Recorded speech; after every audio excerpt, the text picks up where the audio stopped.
Hola, espero que estén bien. Bueno, nos vamos acercando cada vez más al final de estas clases sobre neuroanatomía y en esta oportunidad vamos a hablar de los nervios craneales o pares craneales que están nombrados en números romanos del 1 al 12 y esto es consecuencia de su aparición de manera de rostral a caudal, como van apareciendo en ese orden y de esa manera fueron nombrados. Lo que vamos a ver entonces acerca de estos nervios craneales son, cuál es su origen, cuál es la función que tiene cada uno, qué componente tiene y el recorrido. Cuando nosotros hablamos de estos nervios craneales, vamos a decir, como cualquier otro nervio, que en su interior tienen muchos axones, ¿no? Y que axones van a llevar quizás diferente información. Esta información puede ser aferente, que va a llegar al sistema nervioso central, o puede ser eferente, que son respuestas desde el sistema nervioso central hacia la periferia. ¿Bien? Pero además, dentro de este contenido, tanto aferente como eferente, dentro de estas fibras, con esta información, podemos también decir que tanto en las aferencias como en las eferencias, que en general los vamos a nombrar a veces como sensitivo y motor, tiene información somática o información vegetativa. Cuando hablamos de información somática, tiene que ver con que esa inervación trae impulsos de la retina, de la piel, de los músculos, ¿sí? Y es una información que nos permite afrontar el entorno en el cual estamos. Por el contrario, la información que es vegetativa va a tener que ver más, por supuesto, con los órganos, con los vasos, con las glándulas, y esta información lo que hace es regular la vida interna de nuestro cuerpo. Cuando hablamos de los orígenes de estos nervios craneales, vamos a hablar de un origen real y de un origen aparente, ¿sí? El origen real tiene que ver con los núcleos que forman parte de estos nervios que van a estar, de sustancia gris por supuesto, metidos dentro del tronco del encéfalo, ¿sí? En su mayoría dentro del tronco del encéfalo. Y ustedes verán entonces en esta imagen del origen real que tenemos desde el nervio craneal número 3 hasta el número 12, con lo cual esto explica esta nueva aparición, digamos, de los dos primeros pares craneales, tiene que ver con que su origen embriológico y su función son como si fueran prolongaciones del sistema nervioso central, ¿sí? Cuando nosotros sabemos y aprendimos desde la primera clase que los nervios constituyen parte del sistema nervioso periférico. Hago esta salvedad nada más, lo vamos a tener como dentro de estos pares craneales, pero sepan, en algunos libros de anatomía, de neuroanatomía, está explicado cómo que estos dos primeros nervios craneales son parte, como si fueran divertículos, ¿no? Como una parte o una prolongación del sistema nervioso central. Por eso sus núcleos no aparecen dentro del tronco del encéfalo. ¿Bien? Ahora, hay que tener también, hacer como el paréntesis y hacer como un asterisco en lo que vamos a hablar a continuación respecto de este origen real de los pares craneales, y es que según su función o según su componente, sea aferente o eferente, incluso hay nervios que tienen los dos componentes, cuando estemos hablando de una aferencia, el origen real va a tener que ver con esos núcleos o esos ganglios que están en la periferia o esos receptores, en el caso de cuando hablemos de un sentido, ¿sí? Por ejemplo, el sentido del gusto, y va a llegar al tronco del encéfalo. Cuando hablemos de un contenido que sea eferente, ahí sí su núcleo de origen va a ser dentro del tronco del encéfalo y luego se va a ir hacia su receptor final. Pero bueno, haciendo esta aclaración, continuamos. Ahora, el origen aparente tiene que ver con dónde los vemos emerger, ¿sí? Y quizás, más que hablar de origen real, origen aparente, vamos a hablar de los núcleos, aunque ustedes no tienen por ahora, en esta materia aprender cada nombre de todos estos núcleos. Sí voy a nombrar en dónde están, en qué parte del tronco del encéfalo están, que igual ya lo estamos observando ahí en la imagen. Pero sí, tienen que saber dónde lo vemos emerger, en qué lugar aparecen estos nervios cuando tenemos, en este caso, una vista ventral del tronco del encéfalo. ¿Bien? Haciendo entonces estas salvedades, vamos a empezar a hablar de ellos. El primer par que encontramos es el nervio olfatorio, ¿sí? El nervio olfatorio tiene axones que van directamente a la corteza, es el único nervio que no pasa por el tálamo, sino que ingresa inmediatamente al sistema nervioso central, ¿sí?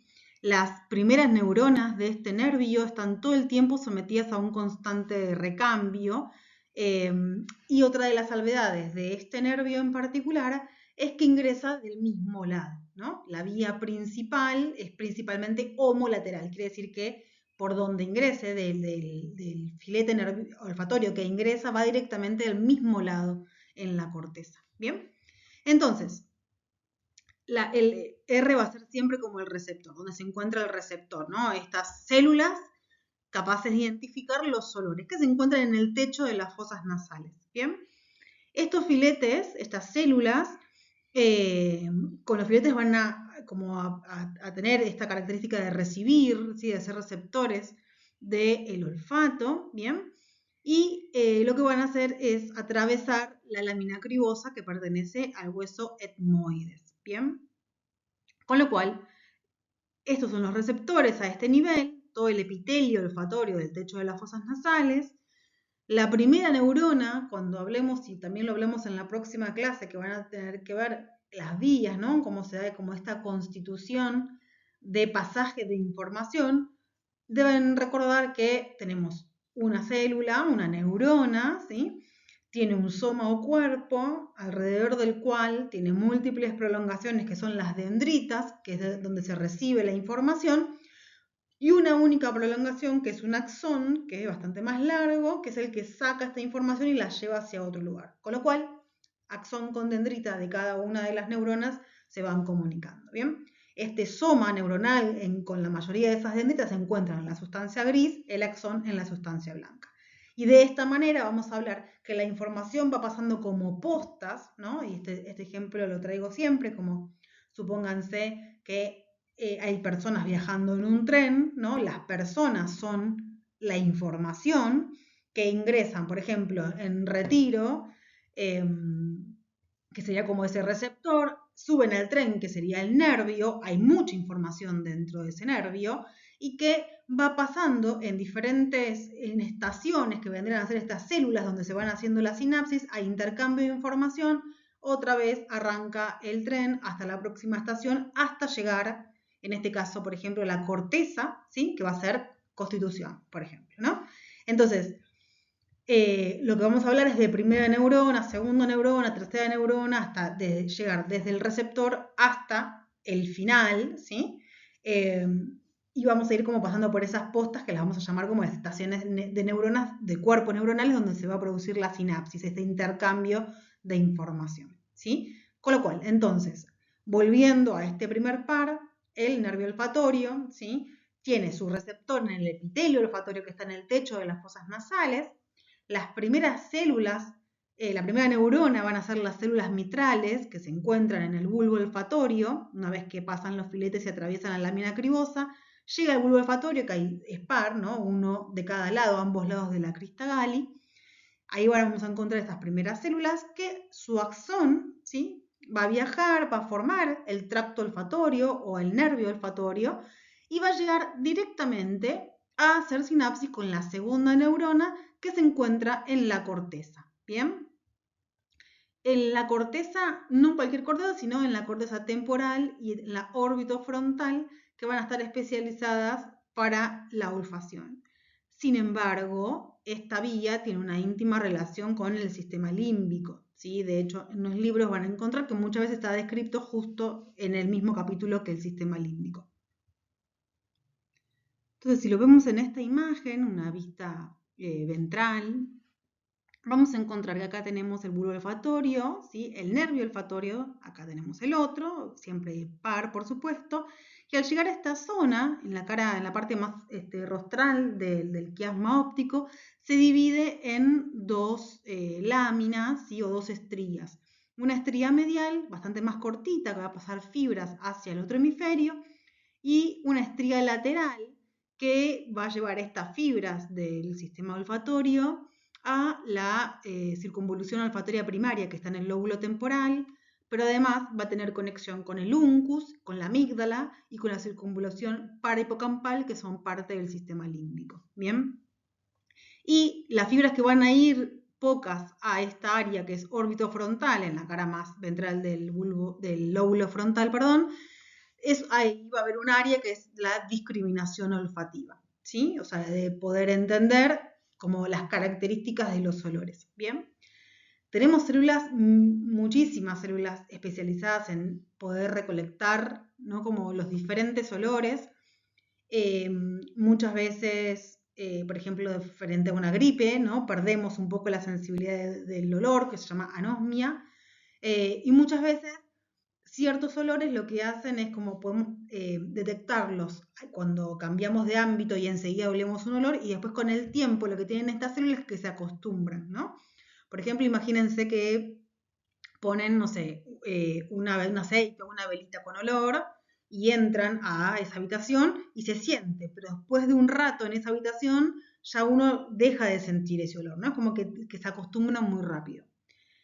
Y esta asociación con el sistema límbico también es muy importante porque muchas veces los olores nos traen como recuerdos, ¿no? Por ejemplo, no sé, el olor a café o si nuestra abuela amasaba el pan o hacía las pastas, no sé, los domingos, y oler el pan recién hecho o oler, no sé, la salsa en la olla nos trae el recuerdo de aquel momento en donde nos juntábamos en familia y comíamos, ¿no? Como que hay ciertos olores que impactan como en la memoria emotiva y nos transportan como a ese momento. Por eso se dice que está bueno, si uno tiene, por ejemplo, que estudiar, colocar algún olor que no sea agradable, por supuesto, porque ese tipo de memoria, cuando tiene como una emoción pegada, queda mucho más grabada, ¿no? Y al momento después para ir a rendir, volver a ese olor es como que nos trae el recuerdo de eso. Ahí como el tip para estudiar anatomía. Bien, y obviamente que los animales tienen muchísimo más desarrollado el olfato, y este, como el resto de los sentidos que después vamos a ver, también están listos para funcionar al momento del nacer. El bebé nace con todos sus sentidos maduros, ¿sí? Después van madurando ciertas características de los sentidos, pero nace con todos sus sentidos ahí listos para ser usados. Y el olfato es tan particular en los recién nacidos que solamente por el olfato pueden reptar hasta la teta y prenderse del pezón para tomar la leche. El calostro, que es esa primera leche que sale, tiene el mismo olor que el líquido amniótico, con lo cual es algo conocido de 40 semanas haber olido ese olor, valga la redundancia. Es tan característico que le permite a los bebés que si uno no los ayudara puedan reptar, además de disponer de un montón de otros reflejos, puedan reptar hacia la teta y poder prenderse del pezón. Vamos al segundo par, que es el nervio óptico, que por supuesto, tanto el anterior como este solamente tienen información aferente, ¿sí? Que es sensorial, que participan los sentidos, en este caso el de la vista. Y el nervio óptico tiene, no vamos a entrar en el detalle de toda la formación del ojo, del globo ocular, ustedes tampoco para esta instancia. Así que vamos a ir como directamente a cómo se compone, digamos, esta vía, ¿sí? Al ser un nervio que es aferente, que va a participar en la visión exclusivamente, su origen va a ser en las células receptoras de la luz, ¿sí? No va a ser dentro del cráneo, ¿no? Dentro del cerebro. Entonces, los receptores son los fotorreceptores que están compuestos dentro de la retina, ¿sí? Por los conos y bastones. Los conos y bastones son células especializadas en captar la luz. El bastón sobre todo en la penumbra y el cono, los conos con la luz más brillante de los colores, ¿sí? Van a generar como una primera imagen que va a ir pasando como de etapas. La primera y segunda neurona de esta vía óptica va a estar en la retina, ¿sí? La retina tiene 8 capas de células especializadas de neuronas, pero estas dos primeras que participan en la visión son las que vamos a recordar y son las bipolares y las ganglionares, ¿sí? Primera y segunda neurona se encuentran en la retina. Al finalizar la retina, después de estas células ganglionares, estas que están acá en naranja, esos axones y esas fibras se van a juntar y van a formar el nervio óptico. ¿Bien? Entonces, la imagen, como vemos acá, estos son los dos ojos, ¿sí? Vamos a tener que en la cara medial de ambos ojos va a haber una información y en la cara lateral de ambos ojos va a haber otro tipo de información. Y como muestra acá la imagen, esta información se cruza en el 50% al lado contralateral, en lo que se llama quiasma óptico, ¿sí? Este quiasma óptico que está anterior a la silla turca, ¿sí? Que tiene una íntima relación con el infundíbulo, con los tubérculos mamilares del hipotálamo, es esto, ¿sí? Es el intercambio del 50% de la información visual, ¿sí? De la formación de la imagen. Entonces, ¿cuál es la información que pasa al lado contralateral? La información que ingresa del lado medial, ¿sí? Como ven acá, esto rojo que está en la parte medial del ojo es la que va a cruzar por el quiasma óptico hacia el otro lado, y en este caso lo mismo, esta parte celeste que ingresa en la parte medial atraviesa hacia el otro lado. ¿Bien? Entonces, luego del quiasma óptico se van a formar lo que se llama el tracto óptico, ¿no? Que son todas las fibras que componen esta vía. Y se van a encontrar con la tercera neurona de esta vía, que va a encontrarse en el cuerpo geniculado lateral del tálamo. ¿Se acuerdan que el tálamo, este núcleo de relevo, donde va a pasar toda la información, excepto el nervio olfatorio, tenía un montón de núcleos que se los podían agrupar en posterior, anteriores, etc. Y atrás tenía como dos pelotitas, ¿sí? Que eran los cuerpos geniculados. Bueno, el cuerpo geniculado lateral contiene un núcleo que es por donde va a pasar, donde se encuentra esta tercera neurona de esta vía óptica. ¿Bien? A partir de ahí se forman lo que se llaman radiaciones ópticas, como vemos en esta imagen, ¿sí? El quiasma, el tracto óptico, cuerpo geniculado y las radiaciones ópticas, que es como que radiaciones porque son como unos rayos, como si se desarmara este nervio, y va a finalizar en la cuarta neurona de esta vía, que se encuentra en la corteza visual primaria, en el lóbulo occipital. ¿Bien?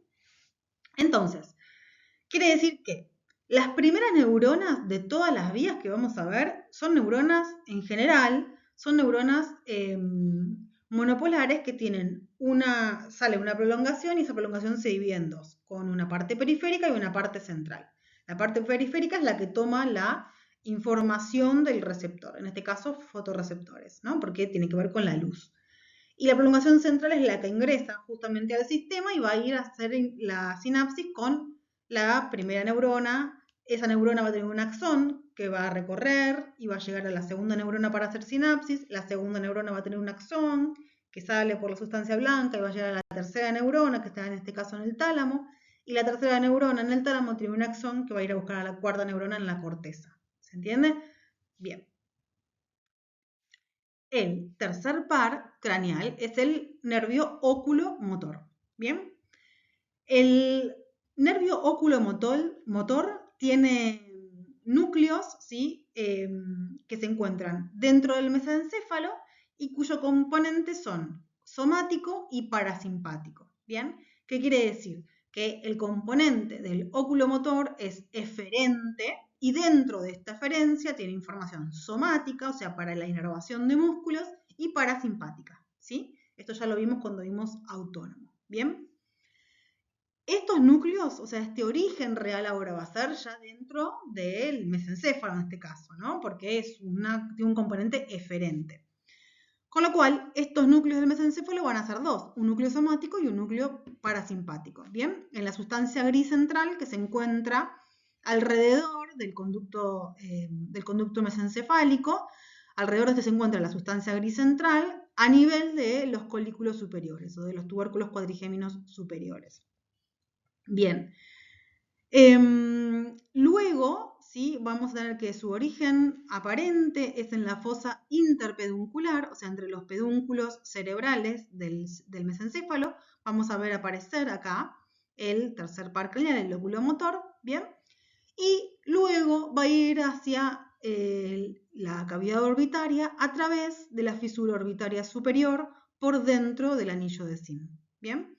Entonces, como vemos en esta imagen, acá tenemos el oculomotor, ingresa por dentro del anillo de Sim, en la fisura orbitaria superior. Este anillo era la confluencia de los tendones de los músculos rectos del ojo. Y una vez que lo traspasa, ¿sí? Se va a dividir en una rama superior y en una rama inferior. ¿Bien? De esa rama inferior se desprende la parte parasimpática, que va a ser sinapsis con el ganglio ciliar. Y lo que va a hacer este ganglio ciliar es justamente inervar al músculo constrictor de la pupila y a las fibras circulares del iris para regular o hacer el reflejo de acomodación de la pupila, ¿sí? De poder como cerrar, contraer la pupila. ¿Bien? Entonces, esta parte parasimpática sale de la rama inferior. La rama superior del lóbulo motor se va a hacer cargo de la inervación del recto superior y del elevador del párpado. Y la rama inferior del lóbulo motor se va a hacer cargo de la inervación del recto inferior, del recto medial y del músculo oblicuo inferior. ¿Bien? Con lo cual, la inervación de este oculomotor, la inervación somática en estos músculos, va a generar la elevación, el descenso, la aducción y la elevación del párpado. Vamos con el cuarto par craneal, que se llama troclear. ¿Bien? El nervio troclear también tiene un componente eferente, ¿sí? En este caso, solamente somático.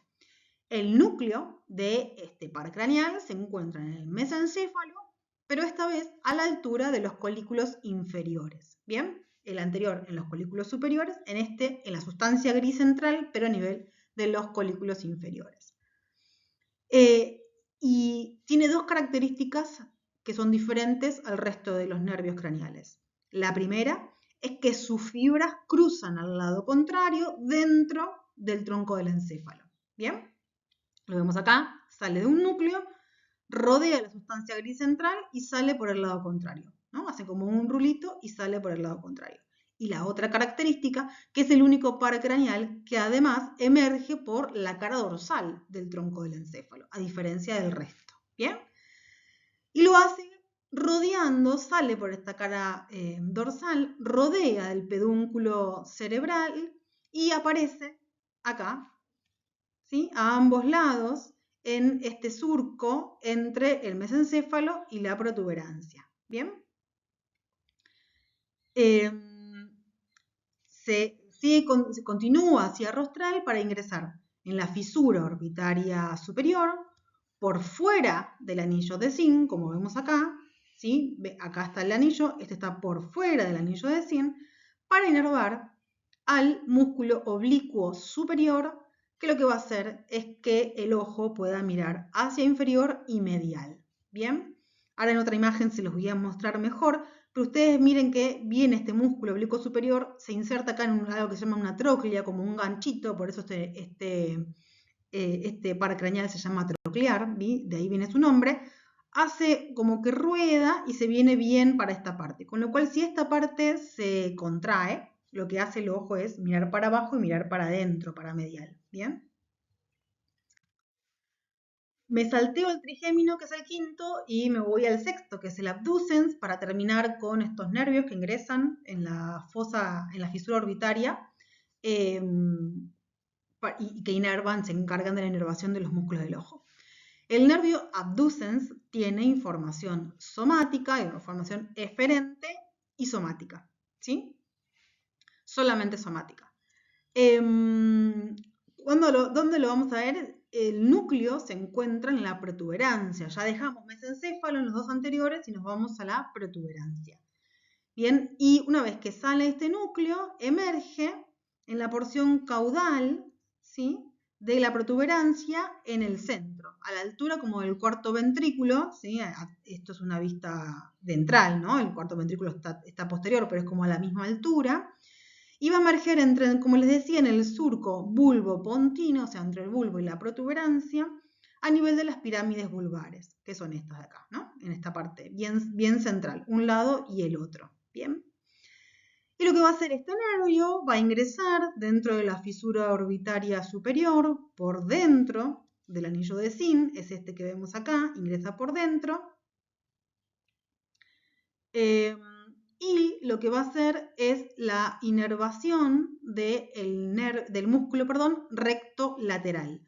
Con lo cual, la función del abducens es que el ojo mire hacia afuera, ¿sí? Va a ser la abducción del ojo, que es este que vemos acá, ¿sí? Este es el nervio recto lateral. Entonces, este ingresa por el anillo de Sien, hace esta vueltita e inerva solamente este músculo para la abducción del ojo.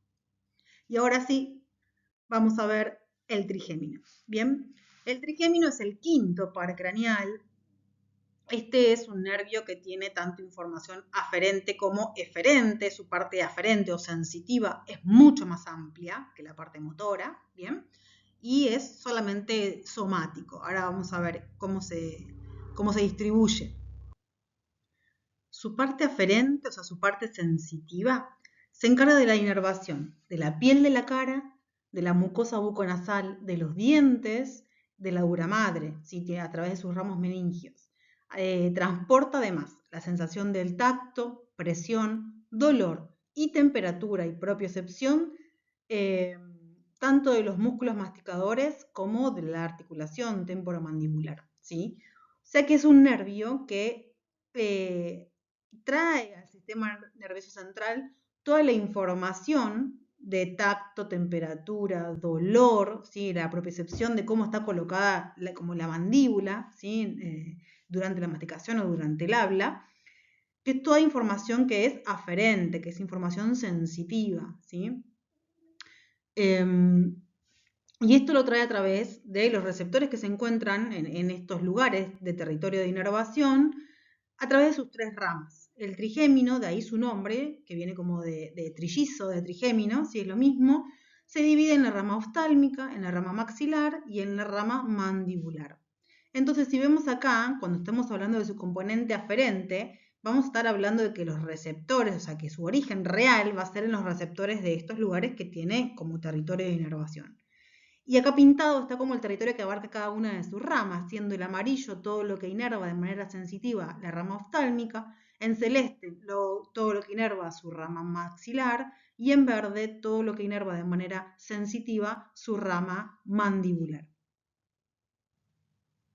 Recordamos también que el nervio oftálmico trae toda la información a través de sus tres ramas, que son la nasociliar, la frontal y la lagrimal, ¿sí?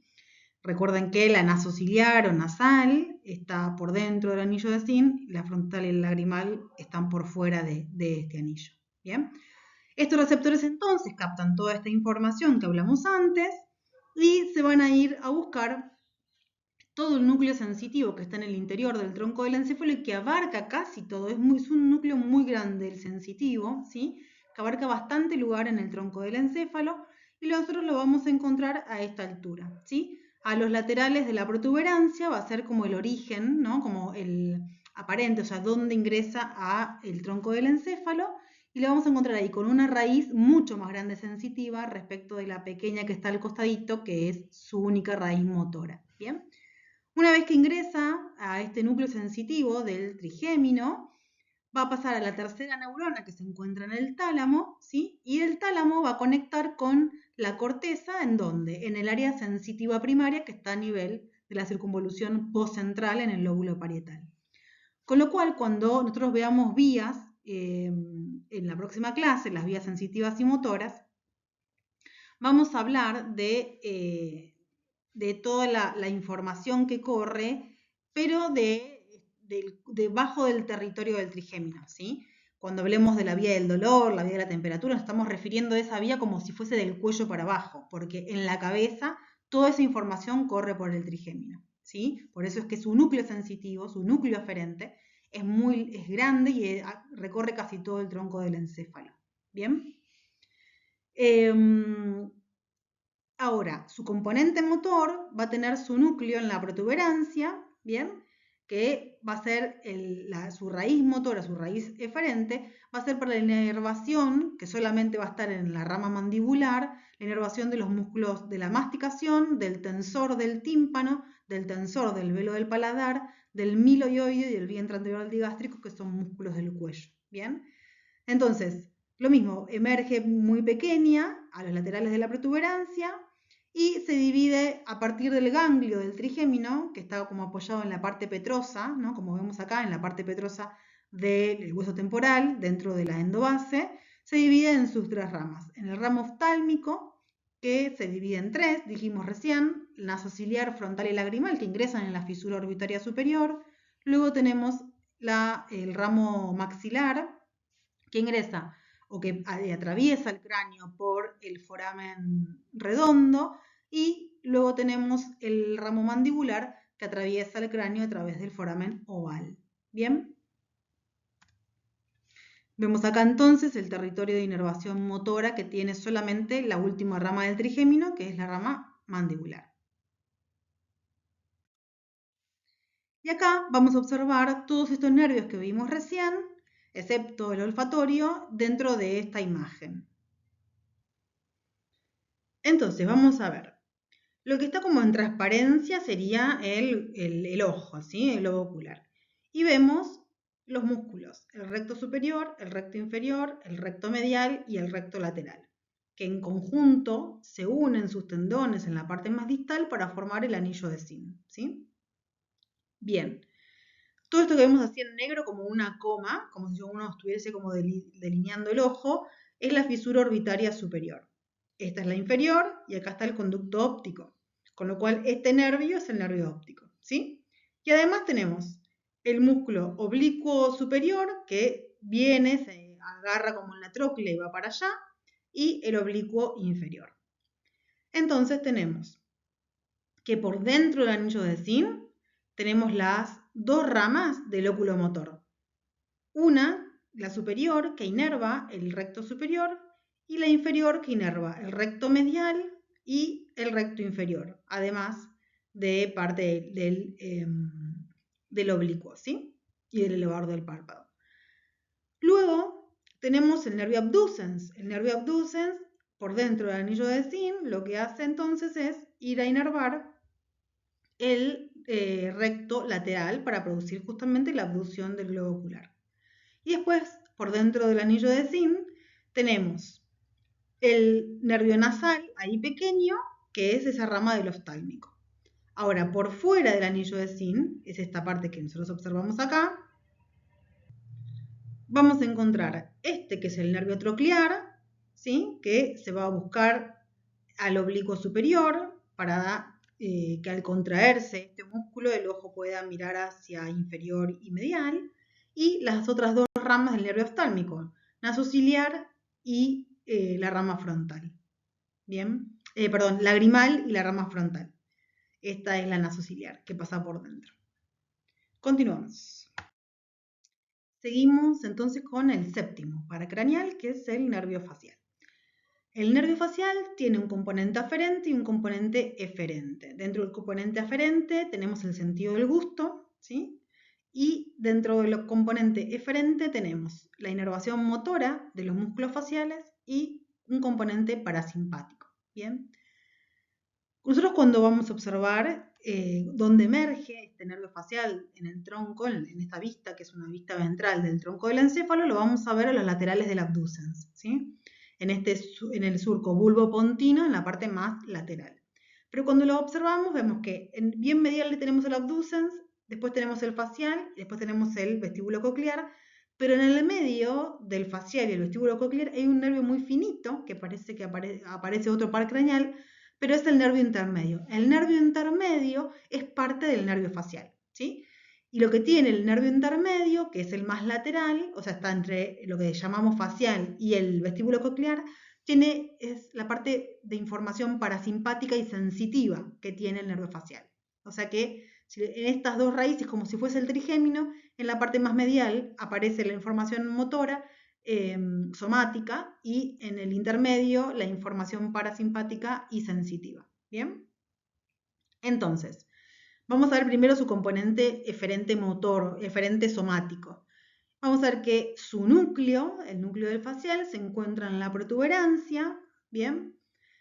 Hace como un rulito alrededor del abducens y emerge por la parte más lateral del surco bulbopontino, lo que se llama ángulo ponto cerebeloso, que es como justo el ángulo donde finaliza la protuberancia y aparece el cerebelo en la parte más posterior.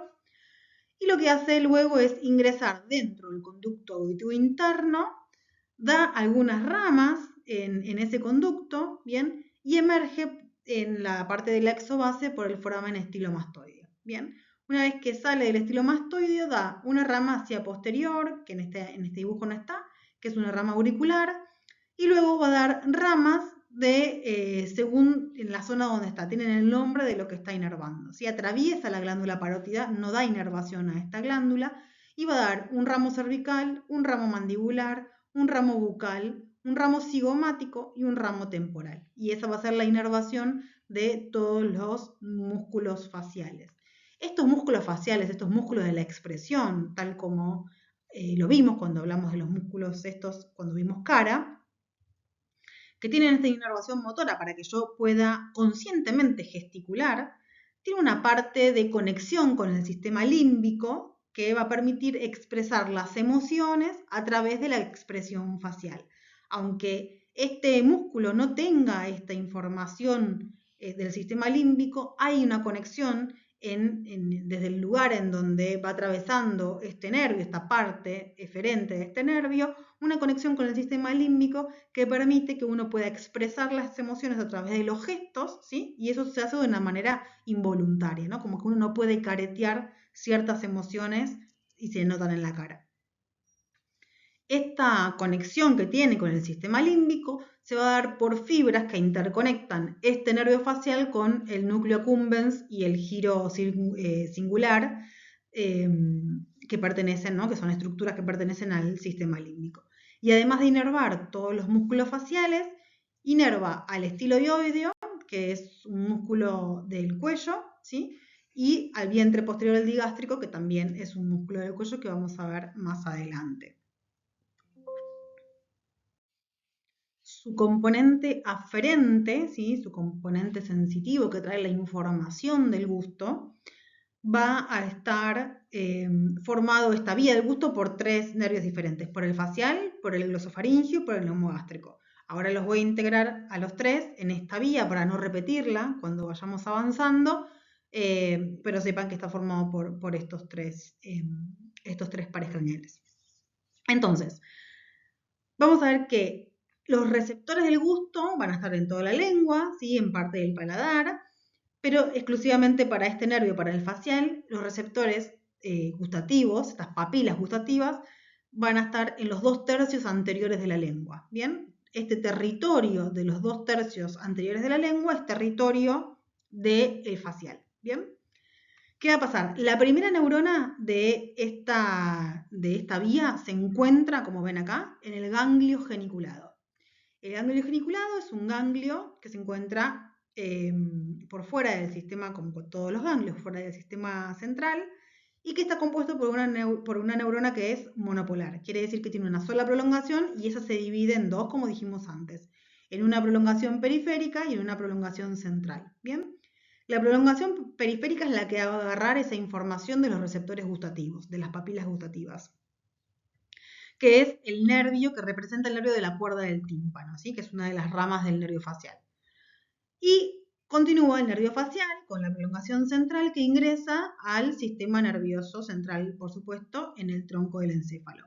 Y va a ser sinapsis con la segunda neurona de esta vía que se encuentra en el núcleo solitario del bulbo raquídeo. ¿Bien? Esta segunda neurona en el bulbo raquídeo tiene una prolongación que asciende por la sustancia blanca de todo el tronco del encéfalo hasta llegar al tálamo para hacer sinapsis con la tercera neurona de esta vía.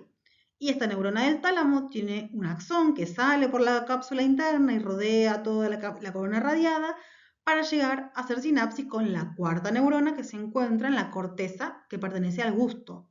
Esta corteza está en el lóbulo de la ínsula y en el giro del cíngulo, ¿sí? Que es esta parte que está como coloreada acá. Toda esa corteza tiene neuronas que captan el gusto. Por supuesto que todos los sentidos tienen una zona primaria de corteza que captan o el olfato, o la vista, o el gusto, o después vamos a ver la audición. Pero hay otras zonas de la corteza, no solamente esas, que también están dedicadas a integrar todo, a que el olor con el gusto, ¿sí? El gusto con conexiones de esto sabe a tal cosa que yo recuerdo. Por ejemplo, después vamos a ver que a través de la vista no solamente formamos la imagen, sino que hay zonas que permiten interpretar y juntar como ciertas sensaciones. Por ejemplo, interpretar lo que estoy leyendo y poderlo decir, escuchar un ruido y que girar la cabeza para ver qué es lo que se está acercando a mí y esquivarlo, ¿sí? O sea, hay zonas de asociación en la corteza, pero estamos solamente nombrando las zonas primarias, donde agarro ese estímulo y gusto. ¿Qué detecto? Si es salado, si es agrio, si es dulce, ¿sí? Como la división particular de estos gustos. Después entro como a desmenuzarlo, pero lo primero que me voy a dar cuenta es si si es agrio, si es salado, si es dulce, ¿sí? Ok. Bien, vamos a pasar entonces a la próxima, que tiene que ver con estas fibras que tienen características diferentes parasimpáticas, ¿sí? Se va a encargar va a tener fibras secromotoras que van a estar en las glándulas del ojo, de la nariz y de las glándulas salivales menores, ¿bien? Entonces en este ya lo habíamos visto cuando vimos en la clase de sistema autónomo, pero bueno, nunca está de más poder repasarlo. Y es que lo que está en verde es la parte sensitiva, ¿sí? Que trae como la sensibilidad también del paladar, ¿no? De si algo me raspa en el paladar o siento caliente, por ejemplo, y del gusto, ¿no? Que va a ingresar y toda esta parte en verde. Después tiene la parte en rojo que ya la vimos, ¿sí? Que es esta que sale por el foramen estilomastoideo para inervar los músculos faciales y dos músculos del el cuello. Pero antes, dentro del conducto auditivo interno, da una rama para el músculo estapedio, que es un músculo que tensa los huesecillos del oído, ¿sí? Bien, y nos queda entonces la parte, el componente eferente parasimpático, que es lo que va a estar entonces pintado en celeste, las vías en celeste. Bien, entonces tenemos este núcleo que está dentro de la protuberancia y vamos a ver que vamos a tener dos ramas, ¿sí? Una que es una rama más superior que va a dirigirse hacia la órbita, que es el nervio petroso mayor. Este nervio petroso mayor va al ganglio pterigopalatino, donde hace sinapsis con esta neurona ganglionar para dar una fibra postganglionar que va a ir a inervar la glándula lagrimal y las glándulas nasales, ¿no? Para la secreción de esas glándulas. Pero después tiene otra, que es esta de acá, que es el nervio de la cuerda del tímpano, que lo que hace es ir a hacer sinapsis con la neurona ganglionar que se encuentra en el ganglio submandibular para dar inervación a la glándula sublingual y submandibular, que son glándulas salivales menores. El octavo, el vestíbulo coclear, es la suma es un nervio aferente, ¿sí? Que es la suma de dos informaciones diferentes. Por un lado la acústica y por otro lado la vestibular, que tiene que ver con el equilibrio, ¿sí? Ambos se originan en el oído interno, o sea, como este es aferente, su origen va a ser dentro del oído interno. La parte vestibular, que es esta de acá, se va a encontrar o va a traer la información de la posición y del movimiento de la cabeza, ¿sí? Se va a relacionar con la postura, con el equilibrio y con el movimiento además de los ojos cuando hay sonidos alrededor. Bien, y por otro lado tenemos la parte coclear, que es la que se va a encargar de la información auditiva. Bien, no vamos a estudiar como todas las estructuras del oído, sepan que estas estructuras están en la parte del oído interno. Después tenemos un oído medio, donde están los huesecillos y el tímpano, y el conducto auditivo externo después. Bien, entonces estas dos estructuras se unen para formar el octavo par craneal, el vestíbulo coclear, que va a ingresar con esta información al tronco del encéfalo. Y lo vamos a ver en la parte más lateral del ángulo pontocerebeloso, ¿sí? A los laterales del nervio facial. Bien, como en la parte más lateral del surco bulbopontino, o sea, el surco entre la protuberancia y el bulbo raquídeo. Bueno, ahí estaba el nervio. Vamos entonces con la parte acústica y después vemos dividido la parte vestibular como componentes de este nervio, ¿sí? Recordemos que estas primeras neuronas de estas vías, de las que tienen que ver con los sentidos, y después vamos a ver más adelante con las vías sensitivas, son neuronas monopolares, que tienen una prolongación que se divide en dos, ¿bien? Con lo cual, la primera neurona la vamos a encontrar a esta altura en el órgano de Corti, que está en la cóclea, que va a tener una prolongación periférica que va a captar las ondas sonoras, el sonido, y la prolongación central es la que va a ingresar al tronco del encéfalo para hacer sinapsis. Se dividen como esas fibras y van a hacer sinapsis con los núcleos cocleares, que están en el bulbo raquídeo. A partir de aquí ascienden, ¿sí? Van a pasar al otro lado, como la mayoría de las fibras, de las vías, que decusan sus fibras al lado contralateral, para hacer sinapsis con la tercera neurona que está en los colículos inferiores del mesencéfalo, y luego ascienden, ese axón asciende para hacer sinapsis con la cuarta neurona de esta vía que se encuentra en el tálamo, específicamente en el cuerpo geniculado medial del tálamo. La prolongación de esta neurona que está en el tálamo lleva esa información a la última neurona de esta vía que se encuentra en la corteza auditiva primaria que está dentro del lóbulo temporal. ¿Bien? Los bebés también tienen este sentido desarrollado, obviamente que durante su vida intrauterina el sonido llega muy atenuado. Si reconocen los sonidos más cotidianos que tienen que ver con los sonidos digestivos de la madre, el latido de su corazón, ¿sí? Y además los sonidos del ambiente les llegan atenuados por estar dentro de un medio acuoso. Con lo cual, esta es la razón a partir de la cual se habla de hacer, como por ejemplo, poner música durante la gestación y después esa misma música para que el bebé pueda dormir, por ejemplo, pueda como tener algo como conocido, ¿sí? La voz de la madre, si a un bebé recién nacido se le habla, en general empieza como a seguir el sonido que reconoce, que es de su madre, de su padre, de los hermanos, del perro, ¿no? De la gente que convivió en ese ambiente alrededor de ese bebé mientras crecía intraútero durante 40 semanas. Entonces son los sonidos que puede reconocer. Obviamente que eso después es usado de manera marketinera, ¿no? Pero sí es real que reconoce los sonidos porque son algo con lo que se fue gestando, ¿bien? Y que ese sonido que llega bastante más atenuado por estar, es como cuando uno se mete abajo del agua, ¿no? Se puede escuchar como a lo lejos, como una cosa muy suave.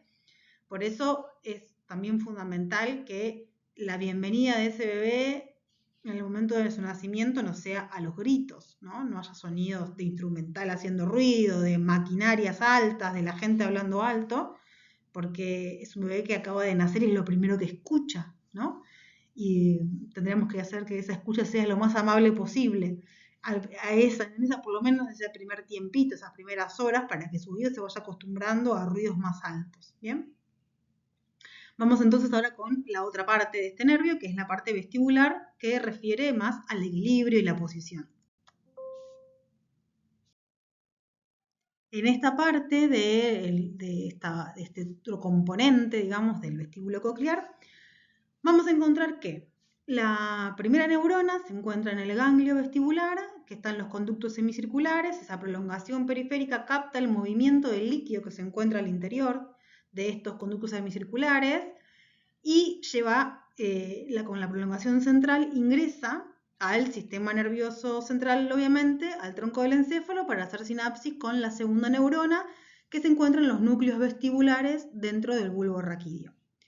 Luego de eso asciende cruzando hacia el lado contralateral para llegar a la tercera neurona, con ese axón que asciende por la sustancia blanca, llega a la tercera neurona que se encuentra en el tálamo, y esta tercera neurona, su prolongación, o sea, su axón, va a ir a hacer sinapsis con la cuarta neurona de esta vía, que se encuentra en la corteza sensitiva del lóbulo parietal y en el lóbulo temporal. Bien, para dar equilibrio. Por supuesto que en la mitad de todo este recorrido también hay relaciones con el cerebelo, que es el órgano, entre que otras cosas, se ocupa del equilibrio y de la postura. Bien.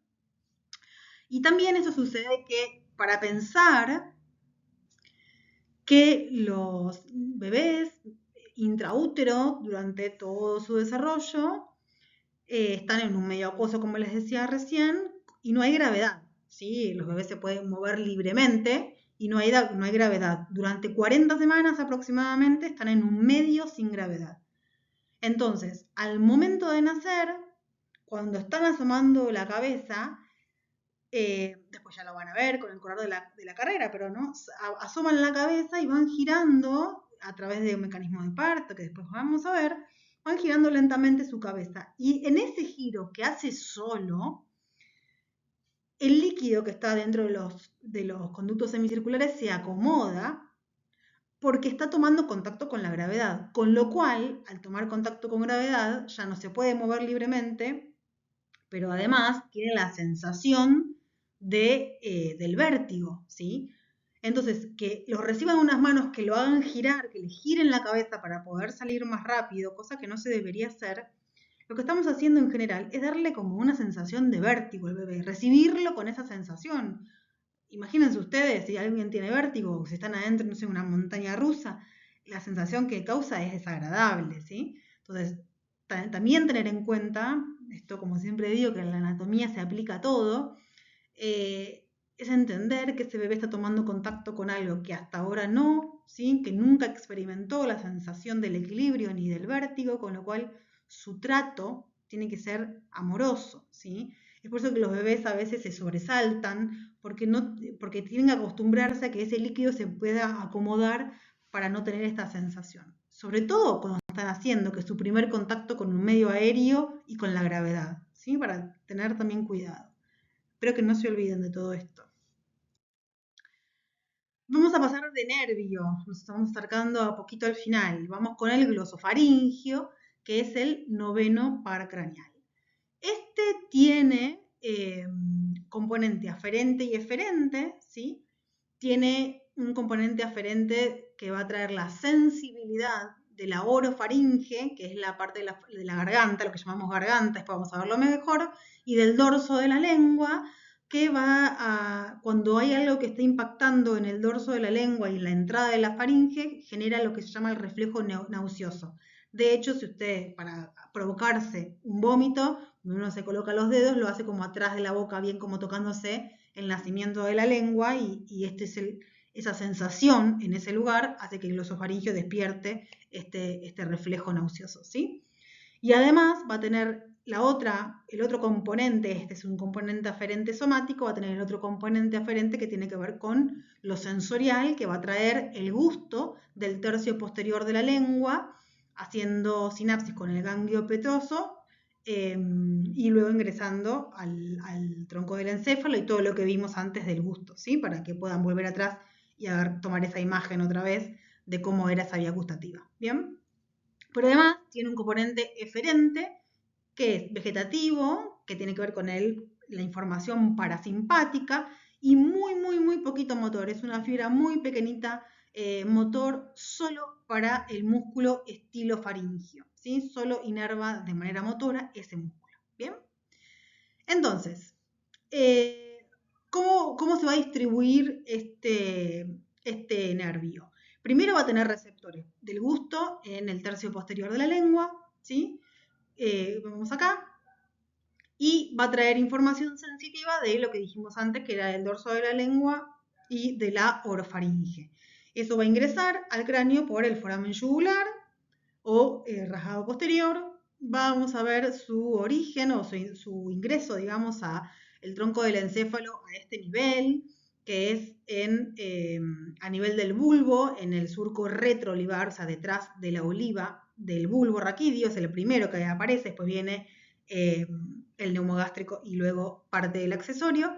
El que vamos a ver más superior va a ser el glosofaringio en este surco retroolivar, y va a ir a sus núcleos que están en el bulbo raquídeo, y luego a la corteza gustativa cuando corresponda traer esa información del gusto que habíamos hablado al principio. ¿Bien? Ahora, su mínima parte motora, somática, antes de salir por el foramen yugular, va a dar una rama para inervar al estilofaringio, ¿sí? A un músculo de la faringe, que es el que va a estar también asociado con parte de la deglución, ¿no? De cuando algo llega, un alimento llega bien al fondo y conjunto con el neumo gástrico para poder ejecutar la deglución. Bien. Y antes de pasar también por este foramen, lo que va a hacer es va a dar ramas, por ejemplo, como el nervio petroso menor, que hace sinapsis en el ganglio óptico, que es este de acá, ¿sí? Este es el ganglio petroso menor, hace sinapsis con el ganglio óptico, y esa neurona ganglionar va a dar una prolongación, que es la fibra postganglionar, para inervar de manera parasimpática la glándula parótida, la glándula principal salival. ¿Bien? Entonces esta glándula parótida está inervada de manera parasimpática, o sea, para que libere la saliva, a través del glosofaringio. Gloso viene de lengua, faringio obviamente de faringe. ¿Sí? Bien. Vamos con el vago neumogástrico, que es el nervio más largo, se llama vago porque vaga, ¿no? Como que recorre un largo camino, de ahí su nombre, no porque no haga nada, porque hace un montón, hace más que todos. Y este también tiene una parte, un componente aferente, que es la que va a traer la parte del gusto a nivel de la epiglotis, y de manera sensitiva va a inervar el conducto auditivo, la parte de la piel del conducto auditivo externo, y el tracto respiratorio, el tracto digestivo y el corazón. Va a tener también varoreceptores en la aorta, que es la arteria principal que da hacia el corazón, para regular, varo viene de presión, para regular las presiones, y un componente motor o eferente que va a ser somático y parasimpático, ¿sí? El somático lo que va a hacer es inervar los del tercio superior del esófago, los músculos de la laringe, músculos de la faringe y de los músculos del velo del paladar, excepto el tensor del velo del paladar que estaba dado por el trigémino. Y su parte parasimpática se encarga de la parte, ya lo habíamos visto en autónomo, pero se encarga de la parte inferior del esófago hasta el colon distal, ¿sí? De la manera parasimpática. Entonces, lo que vemos que atraviesa el cráneo el foramen yugular junto con el glosofaringio, ¿sí? Que a nivel del tronco del encéfalo lo vamos a ver acá en el surco retroolivar, en la parte medial, ¿no? Entre el medio del glosofaringio y del accesorio, y que va a tener estos núcleos en el bulbo raquídeo, son núcleos bien amplios porque tienen mucha información, donde vamos a encontrar el núcleo ambiguo y solitario, que van a ser estos núcleos que van a tener todas estas características propias del neumogástrico, con su componente aferente, tanto sensorial del gusto como sensitivo, y con su componente eferente, tanto somático para la inervación de estos músculos como parasimpático. ¿Bien?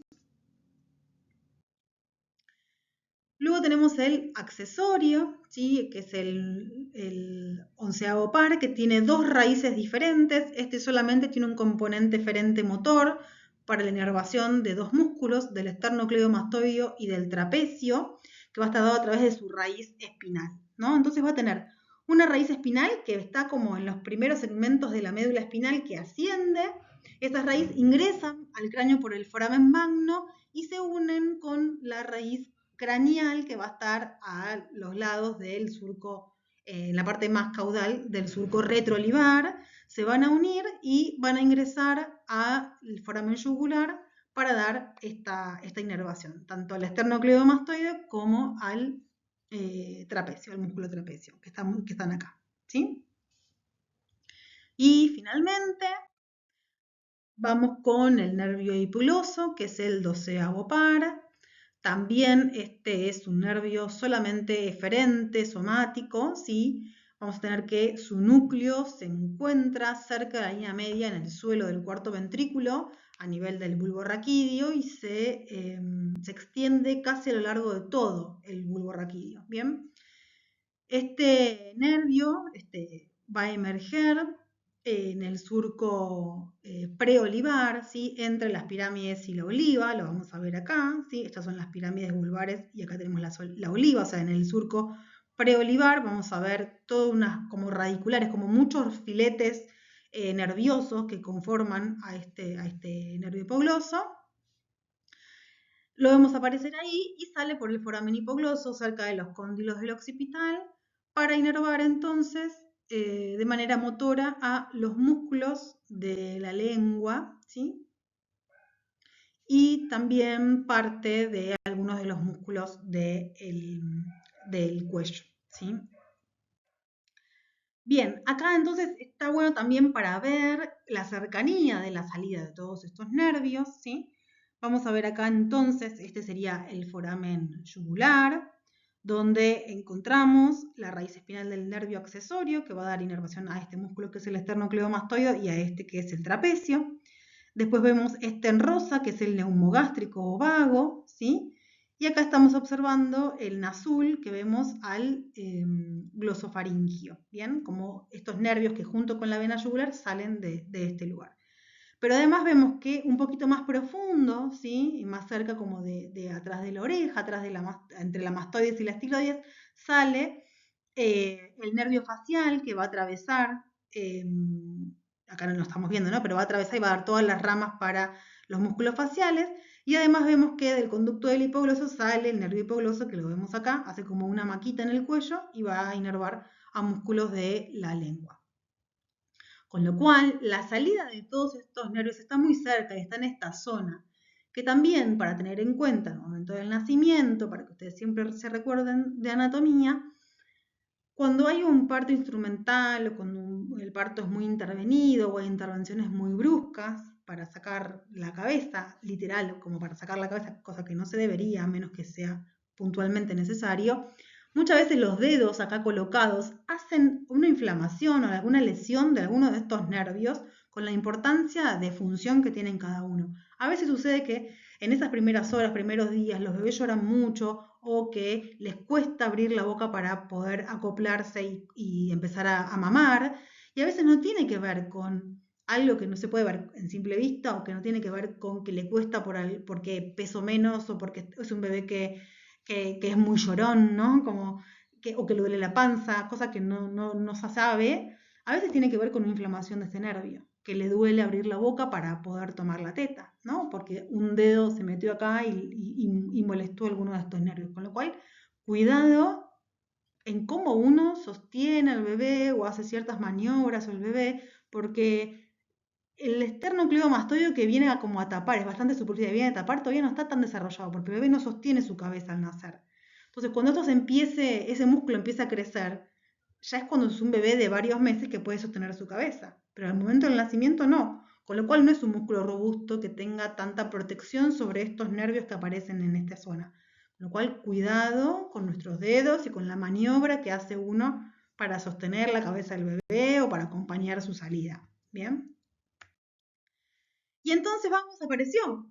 Habíamos visto que teníamos 12 pares craneales, pero acá aparece uno más y pensaron que esto se terminaba, pero no. Vamos a hablar un poquitito de este último par craneal que se llama par cero o par terminal. Se nombra al final porque terminal como el último, porque se descubrió después de todos los pares craneales que ya vimos. Y le ponen cero por donde se encuentra, o sea, tiene que estar antes del olfatorio porque su salida es más rostral que el olfatorio, ¿bien? Aunque tienen una íntima relación. No lo vamos a ver, es un nervio microscópico, o sea, no lo podemos observar, está muy desarrollado en los animales, pero no en nosotros. De hecho, en la adolescencia, en los humanos empieza a involucionar un poco, pero es un haz microscópico muy relacionado con las fibras olfatorias, están en el mismo nivel, cerca a los lados, al interior en la parte medial del bulbo olfatorio, ¿sí? En contacto con la lámina cribosa, y relacionado con un órgano que involuciona dentro de las fosas nasales, que, como les decía, fue como descubierto después de toda la numeración clásica de todo el resto de los pares craneales, por eso se le llama cero, ¿bien?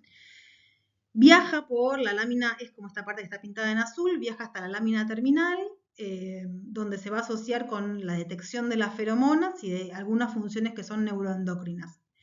Esto, imagínense que en los animales tiene una función, está altamente desarrollado por su función, porque juega un papel muy importante en esa recepción de las feromonas que tienen que ver con los comportamientos de búsqueda de alimento y de búsqueda de pareja, ¿sí? Y como les decía, nosotros involuciona en la adolescencia, persiste como bastante menos en la vida adulta, pero se sigue vinculando a la percepción de las feromonas sexuales y a la regulación en distinta medida, digamos, a la regulación vascular a nivel nasal, ¿sí? Pero esto de las feromonas es bastante, es bastante real en el sentido de que a veces sucede, en general, por ejemplo, no sé, uno lo puede como relacionar con esto de, a veces es uno que dice como que es cuestión de piel, ¿no? Y a veces está relacionado con esto, con esa captación de las feromonas de la otra persona, que a uno nos hace como estar cómodos o como medio repeler, o a veces esta que tiene que ver con esta parte como de hormonas sexuales. Por ejemplo, en una casa donde hay varias mujeres, en general se va como sincronizando y las menstruaciones aparecen como en los mismos días. No es nada como... es bastante habitual que las mujeres en una misma casa menstruen casi en la misma fecha, ¿sí? Bueno, se refiere a esto. Ahora sí terminamos con pares craneales. Entonces les dejo este cuadrito que, si no me equivoco, es del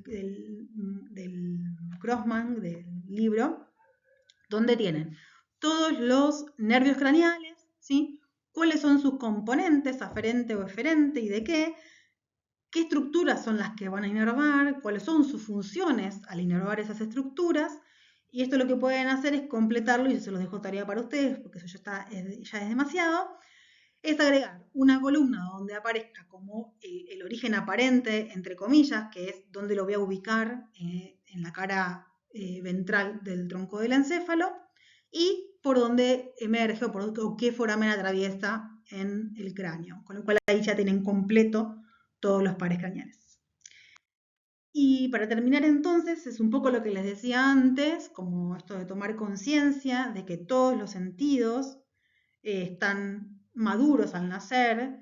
Quizás el que más tiene que madurar es el de la vista, pero los bebés, hace mucho tiempo atrás se creía que los bebés no veían al nacer y sin embargo sí, ven a una altura de 20 a 30 centímetros, ven nítidamente. Más allá de eso, va madurando con el tiempo y van como incorporando una visión como de más lejos y más amplia, pero al recién nacido puede ver de 20 a 30 centímetros de manera nítida, y justamente es la distancia que hay entre la cara de la madre y el bebé cuando está tomando la teta, ¿no? O como la naturaleza es demasiado sabia.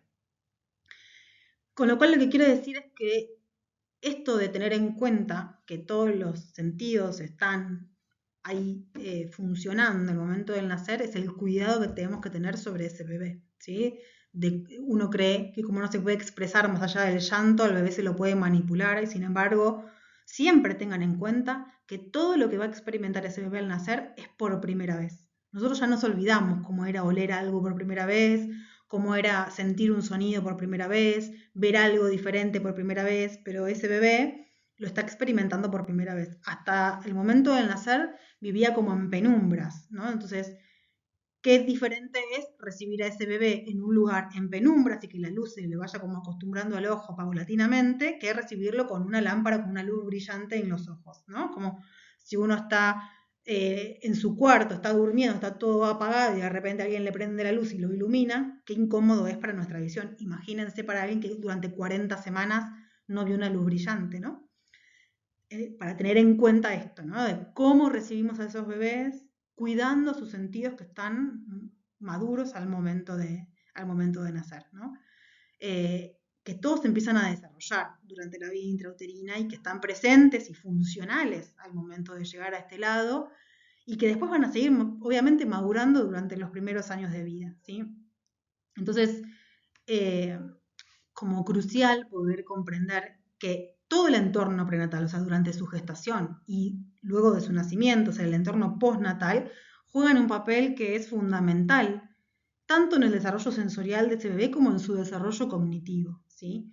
Todos los estímulos que ese bebé va a experimentar, primero desde el útero y luego los primeros años de vida, son vitales para su desarrollo saludable. Imagínense que su sistema nervioso es como un cemento fresco y todo lo que se haga sobre ese bebé, cualquier estímulo, deja huella, como la deja alguien que pisa un cemento fresco. Hay huellas que van a ser más profundas, hay huellas que van a ser, si pasamos ahí más livianito, van a ser menos profundas, pero todo deja huella, ¿no?